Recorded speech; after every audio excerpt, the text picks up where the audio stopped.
ይልመድብሽ ተባለች። አያችኋት ሀይሚ ልጅ አስተቃቅፏን ማለት ነው። እንግዲህ በቅርቡ እንደምታቅፍ ከብሩኬ ምንም ጥርጥር የለውም። ሰላም ቤተሰብ እንዴት ናችሁ? ደህና ናችሁ? እኔ በጣም ደህና ነኝ፣ እግዚአብሔር ይመስገን።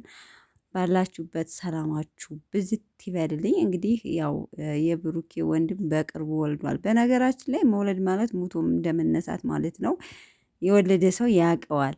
እና ያው ብሩኬ እንደ ራሴ አስተያየት በጣም አጥፍተዋል። እንዲህ አጎት ሆኖ እስካሁን ሂዶ ሳይጠይቅ በጣም አግባብ ነው። እንደ ትልቅ ወንድም እንዴት እስካሁን ሳትመጡ በሰዓቱ ትመጣላችሁ ብለን ነበረ። ግን ያው በስልክ ነው እንኳን ማርያም ማረች ያላናውና እስካሁን ድረስ አልሄድንም ብለው ራሳቸው ሄደው ይቅርታ ጠይቀዋል። እውነት ለመናገር በጣም ትልቅ ጥፋት ነው። ይሄ ነገር መደገም የለበትም። ሁለተኛ ወንድም እንኳን ቢወልድ ወዲያው ሂዶ ሲሆን ሐኪም ቤት ካለዛ ደግሞ ቤት ሂደው መጠየቅ አለባቸው። አይመስላችሁም? ቤተሰብ እነሱም በነገራችን ላይ ያው አልተመቸንም፣ አንደኛ ስራ ላይ፣ ሁለተኛ ወደ ገጠር ሂደን ነው ምናምን በማለት ደግሞ የመለኛው እህት ከእናቱ ሚስት ከእናቷ ቤት ነው ያለችው እና ብዙ አልተመቻቸልንም በማለት እንግዲህ ዛሬ ሂደው ወንድማቸው ጋር እየተጫወቱ ያው ቅመሟን ልጅ ያሳቅፈዋታል። እዛ ፓርት ላይ እንዳሳቅ እንዲለምድብሽ ማለት እንዲለምድብሽ ማለቴ ማቀፍ እንድትቺ ስትወልጅ በቅርቡ ስለምንወድ በደንብ ቀፊ ብላ እንግዲህ አስታቅፋታለች ማለት ነው። እናንተ የሚለው አክስት አጎት ተብለዋል። በነገራችን ላይ በጣም ነው የተወቀሱት። ምክንያቱም ትልቅ ጥፋት ስላጠፉን እንደሱ እሷም እንዳንዲት ምራት እውነት ለመናገር የልቧን ነው የተናገረችው።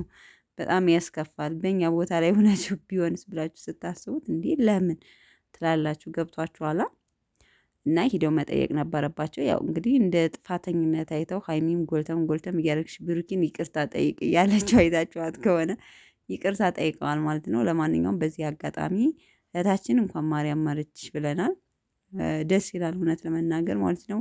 ዋናው በሰላም መገላገሏ ነው እንግዲህ ብሏል ትልቅ ወንድሙ። እንግዲህ ብሩኬም እንደምታዩት አጎት ሆኗል ማለት ነው። ያው እንግዲህ ስማቸውን መግለጽ ያልፈለጉ ግን ተናግረዋል። እናንተም ውለዱ እንግዲህ እስከ መቼ ድረስ ነው የምትቆዩት?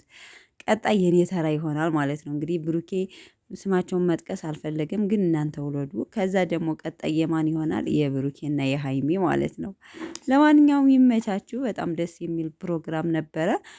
ሲቀጥል ሀይሚዬ ቅመሟ መስቀልን እያከበረች መስቀል አደባባይ ያለች ይመስለኛል። ስቶሪዋ ላይ እንዳያችሁት ሼር አድርጋ ነበር። አሁን ከ20 ደቂቃ በፊት ስቶሪ በቪዲዮ ቀርጻ ማለት ነው። ለማንኛውም በዚህ አጋጣሚ እንኳን ለመስቀል በዓል በሰላም አደረሳችሁ ብያለሁ። የኦርቶዶክስ እምነት ተከታዮች እህቶቼ ማለት ነው። መልካም በዓል ብለናል። እና ይመቻችሁ። በራሳቸው ቤት አልለቀቁም። እንግዲህ በወንድማቸው ቤት ነው ተጋብዘው ሼር ያደረጉት ማለት ነው። ለማንኛውም መልካም በዓል ቤተሰብ።